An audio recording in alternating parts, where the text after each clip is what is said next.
우리 옆에 계신 분하고 한번 인사했으면 좋겠습니다. 사랑하고 축복합니다. 네, 감사합니다.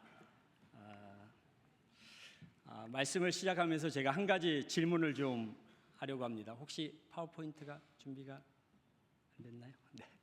네. 여러분은 그 강아지와 고양이 중에 어떤 동물을 더 좋아하십니까? 네. 시간이 늦은 것 같습니다. 제가 고양이와 강아지 사진을 좀 준비를 했었는데요. 만약에 여러분이 둘 중에 하나의 동물을 반드시 키워야 한다면 어떤 동물을 여러분이 선택하실지 한번 좀 생각하셨으면 좋겠습니다. 강아지와 고양이 중에 한번 투표를 좀 한번 해보겠습니다. 네, 나는 고양이를 키우겠다. 한번 손 좀 들어봐 주시겠습니까? 네, 네, 감사합니다. 나는 강아지를 키우겠다. 네, 손 내려주시고요. 나는 손을 안 들었다. 네, 네. 우리가 흔히 강아지를 키우는 사람을 뭐라고 부르죠? 네, 견주라고 부릅니다. 견주. 그 다음에 고양이를 키우는 사람은 뭐라고 부르죠? 집사라고 부릅니다.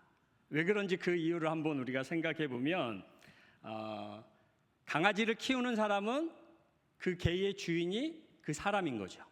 그런데 고양이를 키우는 사람은 뭡니까? 누가 주인입니까? 고양이가 주인입니다. 네, 실제로 미국의 밥 쇼그린과 제럴드 로빈슨이라는 사람이요, 다음 화면에 보시면 책을 한 권 썼는데 캣 앤 도그 띠알라지라는 제목입니다. 근데 우리나라 말로 번역이 됐는데요, 강아지 성도 고양이 신자라는 책의 제목으로 번역이 됐습니다. 이 책에서 저자들이 이야기하고 싶은 것은 무엇이냐면, 우리가 하나님과의 관계 속에서도 어떤 사람들은 강아지처럼 신앙생활을 하는 사람이 있고, 어떤 사람은 고양이처럼 신앙생활을 하는 사람들도 있다는 것입니다. 강아지들은 주인이 나를 위해서 먹을 것을 주고 목욕을 시켜주고 산책을 시켜주면 감사합니다 주인님, 그렇게 감사한 마음을 갖죠. 그러나 고양이들은 그 모든 것을 당연하게 여길 뿐만 아니라 더 많은 것을 나에게 해줘야지 라고 하면서 더 많은 것을 요구한다라고 하는 그런 이야기입니다. 다시 말해서 하나님께서는 우리에게 이미 많은 은혜를 베풀어 주셨는데, 그것을 당연하게 생각하면 고양이 같은 신자이고, 그것을 감사하게, 작은 것 하나라도 감사하게 생각하면 강아지 같은 성도라는 그런 이야기입니다. 저는 2004년도에 미국으로 유학을 갔는데요, 유학을 준비하는 과정에서 학교와 이메일을 받으면서 한 가지 제가 좀 이상한 것을 발견했습니다. 저한테 이메일을 쓴 학교 담당자가 마지막 문장을 Grace and Peace라는 그런 말로 문장을 마무리하는 것을 제가 처음 보게 되었습니다. 그 말이 너무나 좋아서 저도 영어로 어떤 문서를 쓰거나 그럴 때, 편지를 쓸 때는 항상 Grace and Peace, 은혜와 평강이 당신에게 임하기를 원합니다 라고 하는 그런 의미로 저는 그 이야기를 많이 사용을 하고 있습니다. 그런데 가만히 보니까 이것은 그분이 만들어낸 말이 아니라 성경에서 사도 바울이 계속해서 성도들에게 당신에게 하나님의 은혜와 우리 구주 예수 그리스도의 평강이 임하기를 원합니다 라고 하면서 반복적으로 사용한 문구입니다. 그렇습니다. 저와 여러분의 삶 가운데 가장 필요한 것은 하나님의 은혜인 줄로 믿습니다. 여러분, 은혜란 무엇입니까? 은혜라고 하는 것은 거저 주시는 것, 공짜로 주시는 것, 그것이 바로 은혜입니다. 한 초등학교 학생이 시 한 편을 적었는데요, 그 시의 내용이 다음과 같습니다. 제가 읽어드리겠습니다. 제목은 공짜. 선생님께서 세상에 공짜는 없다고 하셨다. 그러나 공짜는 정말 많다. 공기 마시는 것 공짜, 말하는 것 공짜, 꽃향기 맡는 것 공짜, 하늘 보는 것 공짜, 나이 드는 것 공짜, 바람 소리 듣는 것 공짜, 미소 짓는 것 공짜, 꿈도 공짜, 개미 보는 것 공짜. 네. 이처럼 하나님께서는 우리에게 값없이 은혜를 베풀어 주십니다. 그런데 오늘 본문 말씀에 보면 로마서 6장 1절의 하반절부터 2절의 말씀에 보면 사도 바울 주변의 사람들은 하나님의 은혜를 더 많이 받기 위해서 계속해서 죄를 지어야 하나님의 은혜가 더 큰 것 아니냐라고 그렇게 오해를 하고 있었던 것입니다. 거기에 대해서 사도 바울은 단호하게 죄에 대하여 죽은 우리가 또다시 그 죄를 범할 수 있습니까? 그래서는 안 됩니다 라고 단호하게 말씀하고 있습니다. 그렇다면 과연 성경에서 하나님께서 우리에게 은혜를 주시지만 어떤 경우에 더 특별한 은혜를 주신다라고 말씀하고 있는데 그 세 가지의 내용을 여러분과 함께 말씀으로 나누기를 원합니다. 첫 번째로 겸손할 때 하나님께서는 더욱더 크신 은혜를 베풀어 주십니다. 야고보서 4장 6절의 말씀을 여러분들이 한번 읽어 주시기 바랍니다. 시작.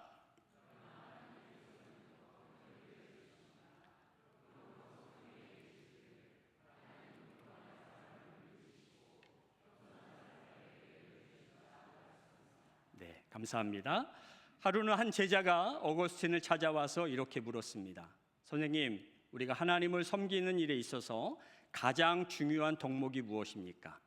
어거스틴이 대답합니다. 겸손이다. 제자가 또 묻습니다. 그러면 두 번째로 중요한 덕목이 무엇입니까? 어거스틴이 대답합니다. 겸손이다. 그러면 세 번째로 중요한 덕목은 무엇입니까? 마찬가지로 겸손이다 라고 어거스틴이 대답을 했습니다. 제자가 조금 화가 나서 그러면 선생님, 겸손의 반대말이 무엇입니까? 이렇게 물었습니다. 그랬더니 어거스틴이 교만이다 라고 대답을 했고요. 그러면 교만이란 무엇입니까? 라고 하는 그 제자의 반문에 어거스틴은 아주 유명한 말을 남깁니다. 내가 이만하면 됐다고 생각하는 것, 그것이 바로 교만이다.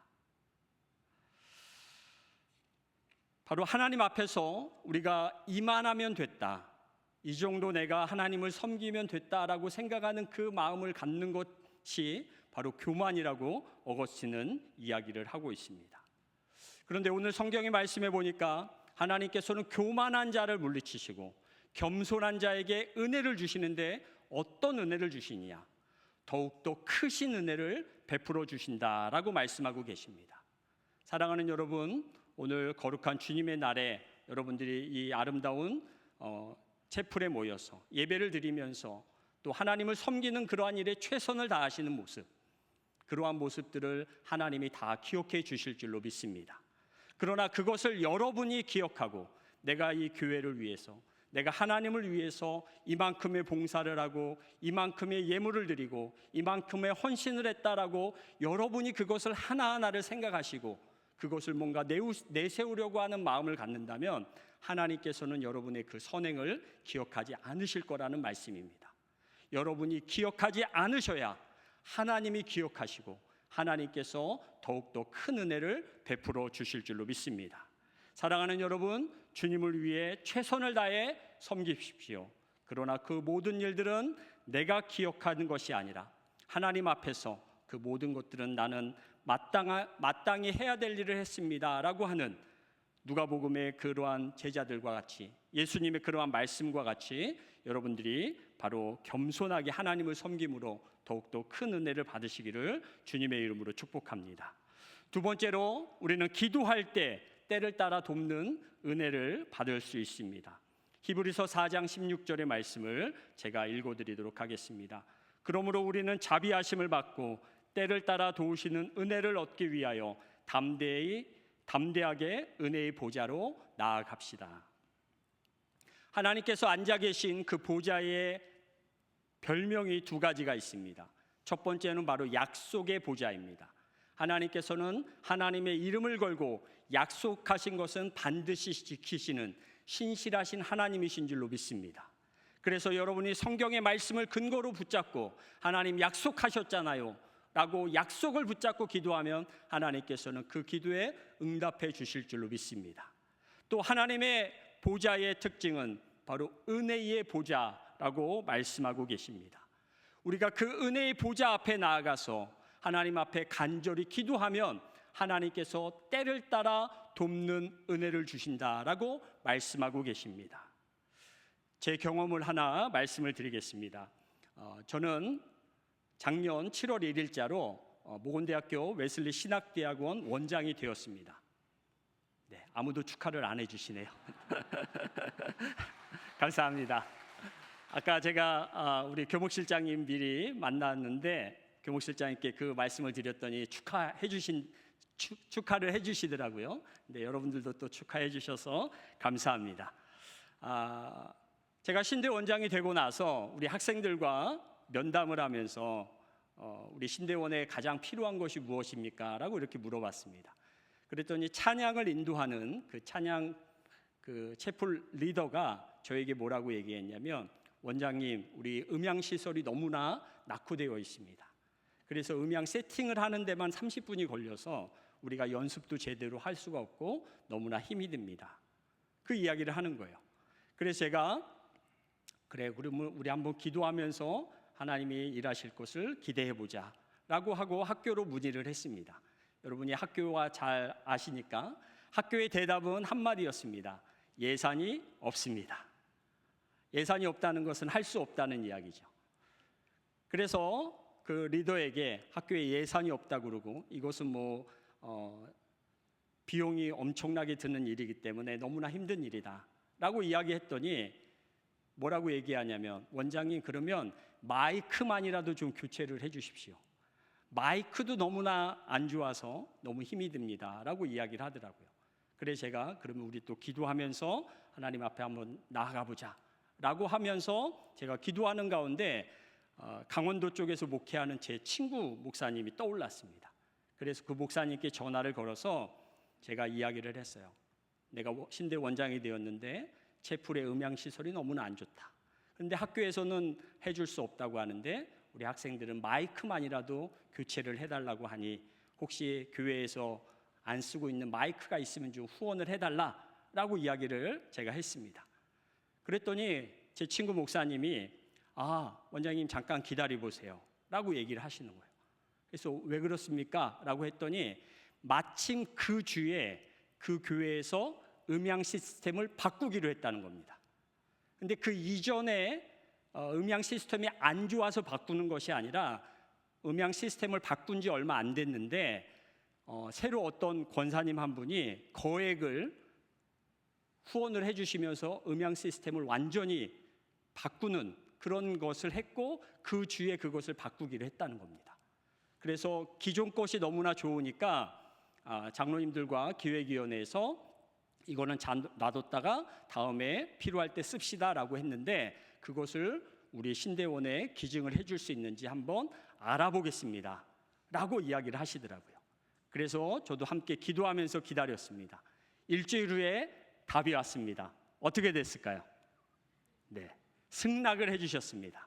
근데 장로님들이 뭐라고 얘기를 하시냐면 우리가 넉넉하면 새 거라도 드려야 되는데 이 중고라도 가지고 가셔서 우리 전도사님들이 예배드리고 영성훈련하는데 필요하다라고 하면 기꺼이 가져가십시오 라고 하셔서 그것을 저희가 기증을 받아서 음향 시스템을 완전히 바꿨습니다. 그래서 우리 화요일 날 12시에 채플이 있는데요, 우리 너무나 은혜롭게 찬양하고 예배하고 너무나 행복하게 우리 학생들이, 우리 신대원 학생들이 그렇게 활동을 하고 있습니다. 사랑하는 여러분, 성경에 보면 그런 말씀이 있죠. 너희가 얻지 못함은 구하지 아니하며 구하여도 얻지 못함은 정욕으로 쓰려고 욕심으로 쓰려고 잘못 구함이라 라고 말씀하고 계십니다. 사랑하는 여러분, 하나님 앞에 열심히 간구하시기 바랍니다. 기도하시기 바랍니다. 그러면 하나님께서는 신실하게 여러분의 기도에 응답해 주실 줄로 믿습니다. 그것이 여러분 개인의 욕심만을 위해서 구한다면 하나님께서는 그것을 들어주지 않으시겠지만 하나님을 위해서 또 여러분을 포함한 여러분 주변의 사람들을 행복하게 하기 위해서 여러분이 기도한다면 신실하신 하나님께서 기도의 응답을 때를 따라 응답을 허락해 주실 줄로 믿습니다.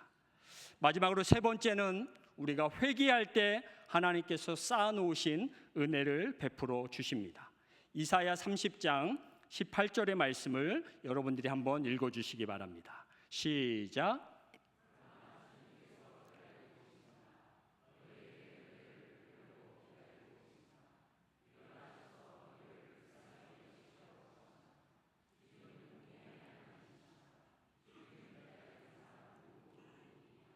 아멘. 하나님께서는 우리에게 은혜를 베푸시려고 기다리시고 계신다라고 말씀하고 있습니다. 그런데 왜 하나님은 기다리고 계실까요? 그 해답은 우리는 주님은 공의의 하나님이시다라는 말에서 찾을 수 있다는 것입니다. 다시 말해서 하나님께서 미워하시는 그 죄가 우리 안에 있다면 하나님께서는 공의로우시고 정의로우신 하나님이기 때문에 우리에게 은혜를 베푸실 수가 없어서 기다리고 계신다는 거죠. 그러면 기다리신다는 말은 계속해서 우리에게 줄 은혜를 쌓아놓고 계신다라는 그런 말씀입니다. 주일학교 선생님이 학생들에게 질문을 했습니다. 여러분, 죄가 무엇입니까? 라고 이렇게 질문을 했어요. 여러분, 죄가 무엇입니까? 여러분처럼 학생들이 대답을 안 했습니다. 선생님이 또 물어봤습니다. 여러분, 죄가 무엇이죠? 그랬더니 초등학교 2학년 남자아이가 손을 들면서 이렇게 얘기를 했어요. 선생님, 엄마한테 들키면 죄예요. 잘못하는 게 죄가 아니라 엄마한테 들키면 죄, 들키지 않으면 죄가 아닌, 그렇게 생각을 했다는 것이죠. 성경은 분명히 우리에게 말씀하고 계십니다. 죄에 대해서 4가지가 죄라고 분명하게 성경은 말씀합니다. 첫 번째로 하지 말아야 될 일을 하는 것, 강도, 살인, 도둑질, 거짓말, 우리가 하지 말아야 될 일을 하는 것을 성경은 죄라고 말씀합니다. 두 번째로 해야 할 일을 하지 않는 것도 성경은 죄라고 말씀합니다. 내 부모를 공경하라, 내 이웃을 내 몸과 같이 사랑하라, 항상 기뻐하라, 쉬지 말고 기도하라, 범사에 감사하라. 우리가 해야 될 일을 하지 않는 것도 성경은 죄라고 말씀합니다. 세 번째로 우리가 말로 나쁜 말을 하면, 내 형제에게 라가라고, 바보 멍충이라고 이야기를 하면 그것 또한 살인한 것과 동일하다고 예수님께서는 말씀하십니다. 마지막으로 4번째는 우리가 마음으로 나쁜 마음만 품어도 그것은 죄라고 예수님께서는 말씀하고 계십니다. 제임스 패커가 쓴 기독교 기본 진리라는 책에 보면 이런 내용이 나옵니다. 죄란 무엇인가? 웨스터민스터 소요리 문답에 보면 죄는 하나님의 법을 어기거나 온전히 순종하지 못하는 것이다. 그 다음 내용이 중요합니다. 죄는 행실뿐만 아니라 욕망에도, 행동뿐만 아니라 동기에도 나타난다. 죄는 행실, 우리의 나타나는 행실뿐만 아니라 우리가 가지고 있는 욕망 속에서도 죄가 있을 수 있다는 것이고, 행동뿐만 아니라 우리의 동기가 불순하다면 그것은 하나님 앞에서 죄라고 말씀하고 있는 것입니다.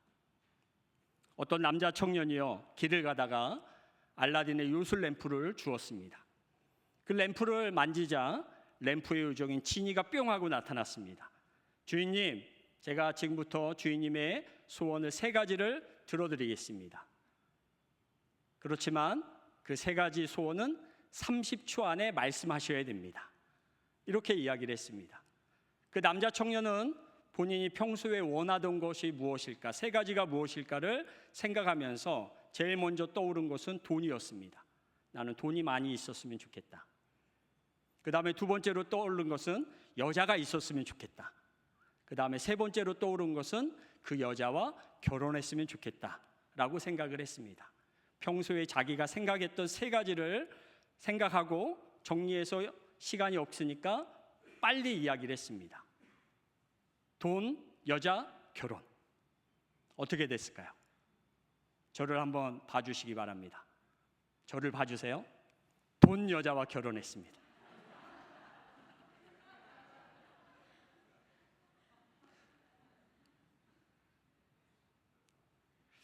시편 19편 14절의 말씀에 보면 다윗이 이렇게 고백하고 있습니다. 나의 반석이시요 나의 구원자이신 주님, 내 입의 말과 내 마음의 묵상이 주님 앞에 받아들여지기를 바랍니다.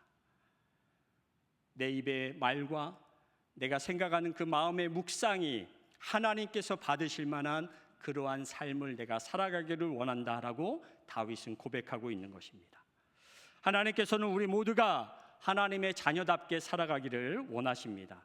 그런데 만일 우리가 거룩하신 하나님의 뜻을 저버리고 하나님께서 미워하시는 죄를 반복하면서 살아간다면 하나님께서는 그러한 사람들에게 은혜를 베풀어 주실 수가 없다고 성경은 분명하게 말씀하고 있습니다.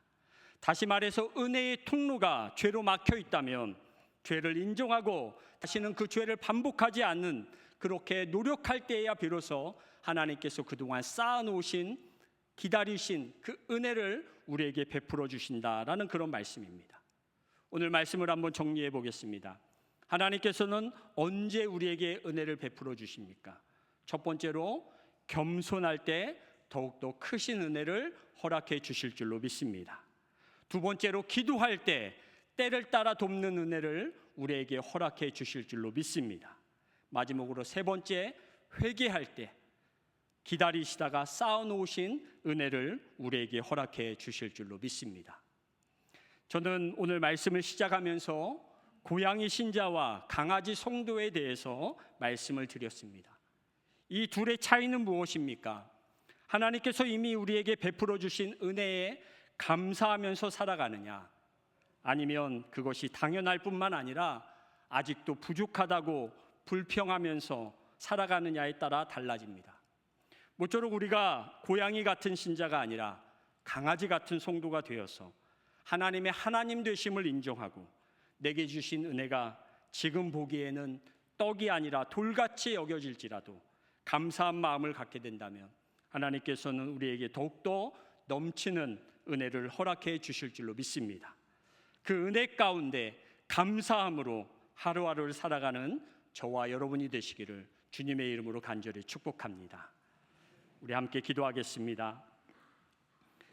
하나님 아버지, 오늘 우리가 함께 나눈 은혜의 말씀에 감사드립니다.